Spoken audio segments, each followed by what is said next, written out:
suspect in the kidnapping attempts is behind bars. A Denton County man has been arrested in attempted kidnappings. We have the update. And April showers usually bring May flowers, but this bouquet is already in bloom. Broadcasting live from the University of North Texas, this is ntTV Nightly News. Thanks for joining us on ntTV Nightly News. I'm Donald Britton. And I'm Victor Villagran. Tonight, there's a sense of relief for much of Denton County after the arrest of a man suspected in a series of attempted kidnappings. 28-year-old Eric Bagby from Lake Dallas is in jail charged with aggravated kidnapping. Corinth and Denton authorities work together on this case. ntTV's Jessica Jalal is live with more on the story. Jessica? Thanks, Victor, and good evening, guys. We are live outside the Denton County Courthouse to talk about the string of attempted kidnappings that have struck Denton and Corinth these past few days. The first kidnapping attempt occurred this past Thursday. A woman was sitting on her porch on the 100 block of Burl Street when Bagby approached her and told her to be quiet and come with him. The woman ran into her house and called the police. The next morning on Saturday around 11:30 a.m., another woman was jogging near Oakmont and Park Palisades when Bagby pulled up next to her, showed her a gun, and told her to get in the car. She ran away as Bagby yelled and waved his gun. She was able to find help from a nearby house. Later that same day, Bagby attempted to kidnap a woman that was walking her dog in the 2000 block of Del Mar Court. He again showed her his gun and forced her into the car, but she was able to escape a short distance later. 2 more attempts were made to 2 different women on Sunday, bringing the total amount of attempted kidnappings to 5. Chief of Denton Police Frank Paget says that the community was key in capturing the suspect. The community responded to our call for help. We put out on social media a description of the suspect vehicle and got a tip on a possible vehicle. Our patrol officers were able to set up on that vehicle, and when it left location, they followed it and conducted a traffic stop yesterday afternoon.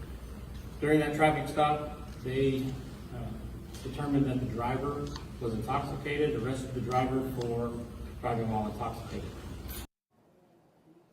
Bagby is being held in Denton City Jail on a $500,000 bond. Police are still investigating and more charges could follow. I'll keep you updated as the investigation progresses. Now let's go over to Christine for some tips on how to stay safe. Christine? Thanks, Jessica. Although the man was found and charged for these attempted kidnappings, we must be aware of safety tips in order to keep us safe on and off campus. Now first, stay cautious of your surroundings, whether you are in a group or by yourself. Also, it is common for us students to be walking around campus with earphones in or on our phones, but do not let this distract you wherever you're going. And look out for any suspicious neighbors if you're walking on the outskirts of campus. And lastly, if you are attacked, yell as loud as you can. Now, given this information, I'm here at the UNT Sullivan Public Safety Center with Officer Kevin Crawford. Thank you, officer, for doing this interview with us. Of course. Thank you. Thank you. So, first off, what do you recommend we do to stay safe on campus? Well, this is actually kind of a multiple type thing you'd want to do. First thing I'd always recommend is making sure that you stay aware of your surroundings. Being aware of a danger before you potentially approach that danger is always an important thing. Or in some cases, if you're being followed by somebody, being aware that they're following you can also kind of lead to the next step, where we would recommend that you work with groups or travel to a public location. But it really does start with just staying aware of your surroundings. And then another tip we'd also pass on is avoid dark areas. Perpetrators of these type of crimes like to take advantage of dark areas as well. Now, I see those emergency blue buttons around campus. What is the average response time of police getting to the scene?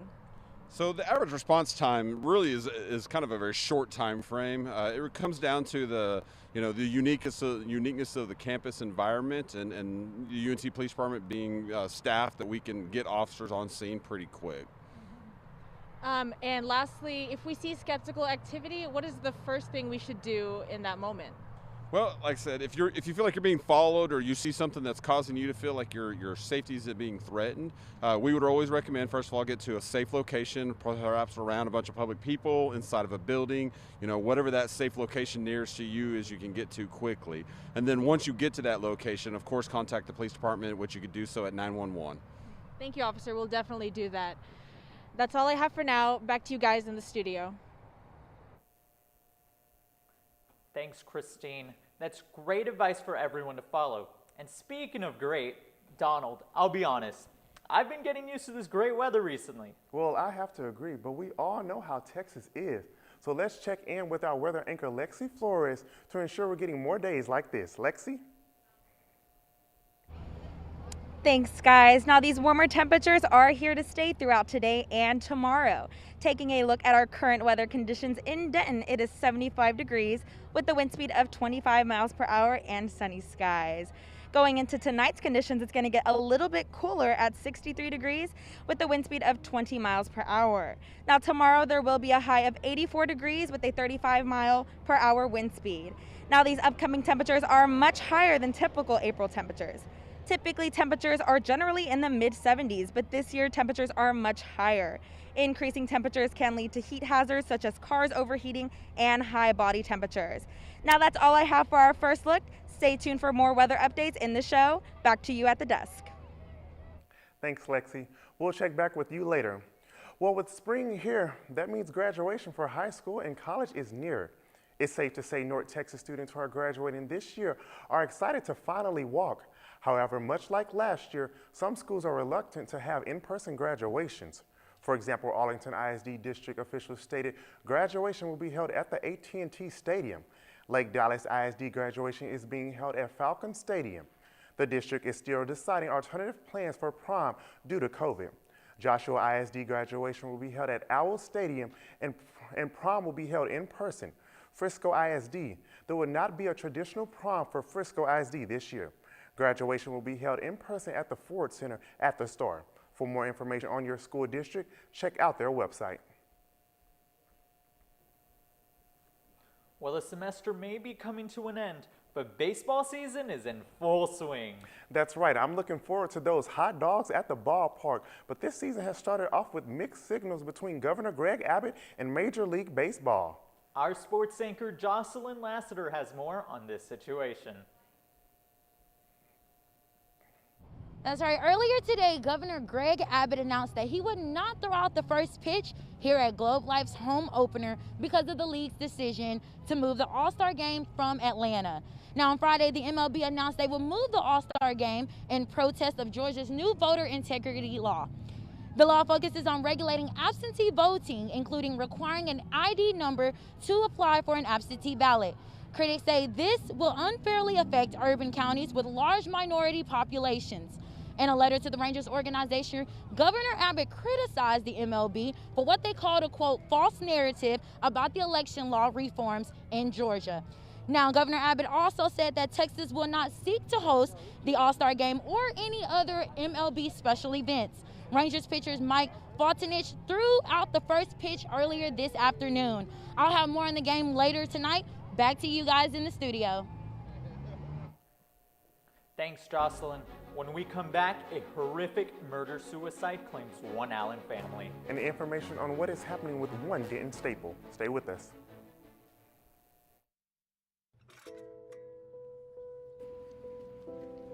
When you park in front of the ramp, somebody can't make it up the ramp. When somebody can't make it up the ramp, they miss their class. When they miss their class, they fail their final. When they fail their final, they drop out of school. If you drop out of school, you get a face tattoo from a guy named Scorpion. Don't get a face tattoo from a guy named Scorpion. Be courteous. Don't block wheelchair ramps.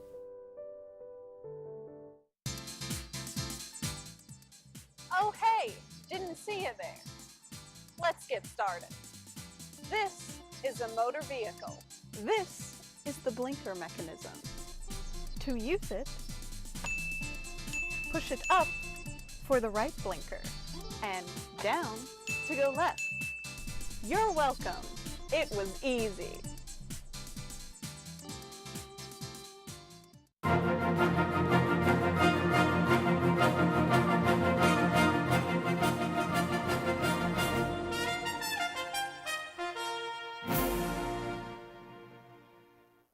6 family members were found dead in Allen, Texas, Monday night. Officers arrived at a home on Pine Bluff around 1 a.m. after receiving calls about a suicidal member of the family. A family friend confirmed that brothers Farhan and Farbin Towid made a murder-suicide pact. The brothers expressed on Instagram that they were battling depression and had made a plan to kill their family. Officers say before this incident, there never had been any problem with the family. Minneapolis Police Chief who fired former police officer Derek Chauvin has testified in his murder trial today. CNN's Camila Bernal has more on this story. Inside a Minneapolis courtroom, This case is not about split-second decision-making. the murder trial for Derek Chauvin started with the state laying out their case against the former Minneapolis police officer, showing the jury 9 minutes and 29 seconds of bystander video of George Floyd being held on the ground by Chauvin's knee. You will see that he does not let up and that he does not get up. Even when Mr. Floyd does not even have a pulse, it continues on. Prosecutor Jerry Blackwell telling jurors it's clear Floyd's death was a homicide and matches the patterns of someone who dies from oxygen deficiency. You'll see him when he goes unconscious, and you'll be able to see the uncontrollable shaking he's doing when he's not breathing anymore. Defense lawyer Eric Nelson paints a different picture of what happened that day in May, telling jurors officers struggled to arrest Floyd and that the use of force is a necessary part of policing. Derek Chauvin did exactly what he had been trained to do over the course of his 19-year career. During the arrest, Nelson says Floyd put drugs in his mouth in an effort to conceal them from police. Mr. Floyd died of a cardiac arrhythmia that occurred as a result of hypertension, his coronary disease, the ingestion of methamphetamine and fentanyl, and the adrenaline flowing through his body. In Minneapolis, I'm Camila Bernal reporting. And I know the weather has been nice lately, but I feel some Texas heat coming soon. Yes, Donald, I don't want to speak too soon, but I think I got to agree. And that weather at the ballpark looks amazing. Phenomenal. Let's throw it over to our weather anchor, Lexi Flores, for some updates. Lexi? Thanks, guys. Now I'm here at Globe Life Field, and it is a beautiful day, and it's the perfect day for some baseball. Now taking a look at our weather across the North Texas area, the North Texas area seems to be sitting in the mid 70s and going up into the low 80s. Now taking a look across the state, they all seem to be sitting at similar temperatures, and El Paso's even getting into the 90s. Now taking a look at our 7-day forecast, we are expecting a very nice and sunny week this week. And as I mentioned earlier, the high temperatures this week are higher than normal, sitting in the mid 80s. The low temperatures are sitting in the mid 50s. Now that's all I have for our weather. Back to you guys in the studio. Thanks, Lexi. The Denton City Council and city staff met recently and said that renovating and reopening City Hall West should be a priority for 2021. I sat down with Ryan Adams, the Director of Public Affairs, to check on the status. Denton City Council is working on renovations for the original Denton City Hall, now known as City Hall West. City Hall West, it has not been used for city services since about 2016. Most recently, it housed our development services, permitting, inspections, those services, and it's sat relatively vacant since then. The Spanish Renaissance style building has been around for many years, and the city is adamant about preserving its historical value. Of course, you have to be very sensitive to the historic preservation aspects of it. So you certainly can't just race along ahead in renovating a historic building. This building was built in 1927, so it is nearly 100 years old. Renovations for City Hall West remain on hold while officials determine how it should be used. The recommendation from the committee was to go forward with a conceptual design and business plan that was based on a multi-purpose community cultural center. So it was still very broad in nature. Although it's too early to speculate when the project will be done, Ryan Adams says the council is still moving forward. New concerns tonight about kids and COVID. We'll explain. And if you're thinking about catching a plane anytime soon, you might want to check your vaccination schedule. Find out more when we come back.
less than 20% of people in the United States are fully vaccinated, and that has health authorities worried. Some parts of the country are seeing alarming increases of COVID-19 cases in children. Experts say a new variant from the UK is infecting only school-aged children and younger adults. Mary Molyneux from CNN has the details. The highly contagious B.1.1.7 variant fueling an alarming rise in COVID-19 cases and hospitalizations in Europe. And experts fear the U.S. could be next if we don't double down on safety measures. What we know from the past year of the pandemic is that we tend to trend about 3 to 4 weeks behind Europe. In Minnesota, more than 740 schools have had cases of the variant first identified in the UK. In Michigan, more and more young people are being hospitalized as cases rise. And in Florida last month, Orange County officials reporting a rise in COVID-19 cases in the 18 to 25 age group. What we're seeing is pockets of infection around the country, particularly in younger people who haven't been vaccinated and also in school-aged children. While that age group is relatively well protected, experts say younger groups are still vulnerable as the B.1.1.7 variant circulates. Experts say the variant is more contagious and may cause more severe illness. And research suggests it may also be more deadly. It's acting differently from anything we've seen before in terms of transmissibility, in terms of affecting young people. So we have to take this very seriously. The good news, experts say current vaccines seem to be working well against this variant. For today's Health Minute, I'm Mary Molyneux. With the recent vaccine rollouts to the public, Denton County has set a new distribution record. Alyssa Weem has more in today's Your Health.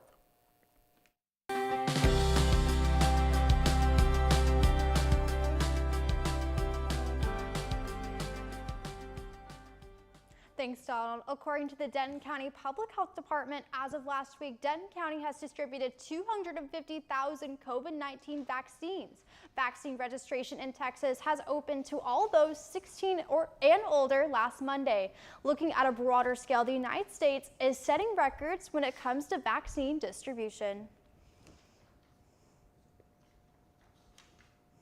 3 million people on average every day. This is the spirit of the American people that will help us see this through together. Dallas's wait list has gone down. It was originally over 1.1 million, but on Saturday, the list dropped to nearly 100,000 people. No firm reason why, but it may be due to the holiday weekend.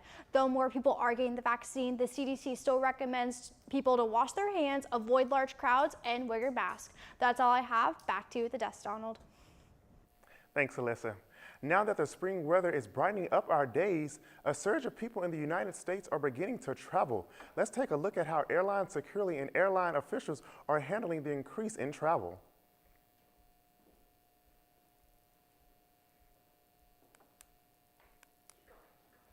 While air travel is making a comeback, the CDC is still only recommending it for those who are fully vaccinated. Japan's cherry blossoms are in full bloom.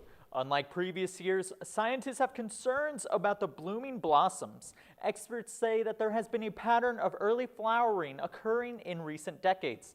It's most likely to be the result of climate change. CNN's Selena Wang has the budding information. Cherry blossom season is coming to an end in Japan. For thousands of years, these flowers have been revered, celebrated with hanami viewing parties. Even during COVID-19, people have gathered from all around to enjoy these stunning sights. These blossoms, which only last a few days, are a reminder of fleeting beauty, but also of the lasting effects of climate change. Cherry blossoms have bloomed exceptionally early across Japan. Scientists say it's a sign of global warming. In Kyoto, blossoms peaked on March 26th. That is the earliest date in more than 1,200 years of records. Here in Tokyo, flowers reached peak bloom on March 22nd, the second earliest date on record. Now, these cherry trees are extremely important for climate change studies because of how sensitive they are to temperature change and because of just how far back the data goes. Yasuyuki Iono, a researcher at Osaka Prefecture University, tells me he's gathered records from Kyoto back to 812 AD from historical documents and diaries. In the last 200 years, the peak blooming date in Kyoto has been getting earlier and earlier as temperatures rise, he says. Higher temperatures and urbanization contribute to earlier blooming times. This spring has been unusually warm in Japan, he says. Traditionally, Sakura season is celebrated with picnics and parties and festivities underneath the trees, but they've been restricted this year because of COVID-19, with signs all over like this one reminding people that parties are not allowed. Cherry blossoms hold important cultural significance in Japan. They appear throughout Japanese literature and poetry. It's a symbol of life, death, and rebirth.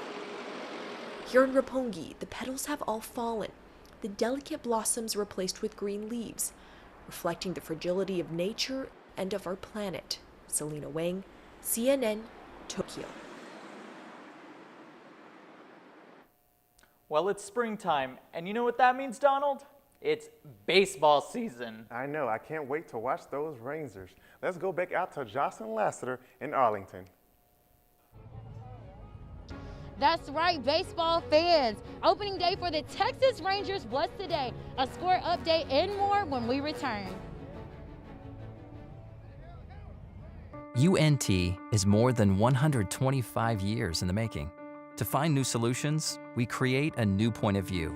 We know what's possible when creativity, originality, and independent thought converge. We're ranked a Tier 1 research university. We're home to excellence the size of Texas. Define your future at UNT and soar to new heights.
When you park in front of the ramp, somebody can't make it up the ramp.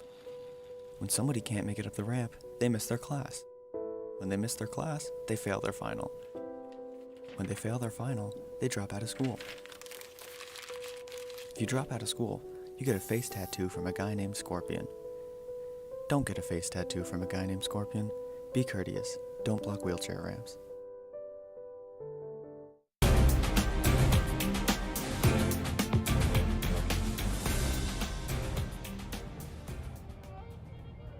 Texas Ranger fans, the time has come. It's opening day, and after Governor Greg Abbott's announcement on rescinding the mask mandate and opening Texas up to 100%, the Globe Life Stadium was at full capacity, holding approximately 40,000 fans. Now, on this beautiful day, the Rangers took on the Toronto Blue Jays.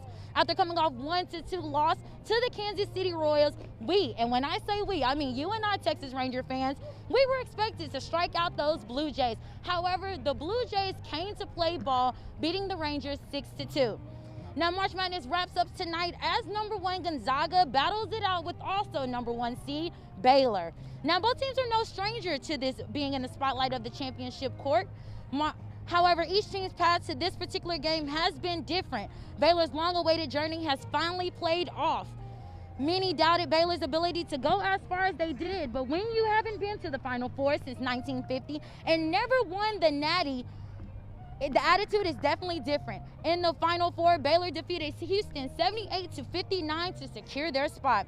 When it comes to the elite Gonzaga, who has been favored since the beginning of the tournament, especially after the absence of Kentucky and Duke, this is another win they are just ready to seal. Gonzaga's season has been nothing short of amazing, but without having to lose a game. In the Final Four, Gonzaga took on the underdog, number 11 seed UCLA, where the Bulldogs ended the Bruins' chances of going any further with the buzzer beater by Jalen Suggs in overtime. Now both teams have the chance to make history for both programs. Will Baylor be Texas' second college to ever win a national championship, or will Gonzaga be the 8th team to win the championship while remaining undefeated? Tip-off is tonight at 8:20 p.m. UNT's very own basketball star JJ Murray has not just been a leader in the locker room, but also a leader on campus. Conference USA announced Murray as one of its 2021 Winter Spirit of Service Award winner.